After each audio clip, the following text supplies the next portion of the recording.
Muhlislar, bugün uçurashuv azardan yakınlaştı. Sizge hoşunuz deyimiz, sağ olunuz deyimiz. Çünkü uçurashuvlardan ötüp ayrılırsanız.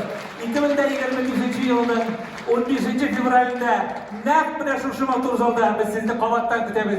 Çünkü bu gündüz büyük İlһам Шакировның 90 yıllığın bayram edecekmiz. Her kaysınız şu zalda olsun. Çiksiz rahmetler bugün bizden bile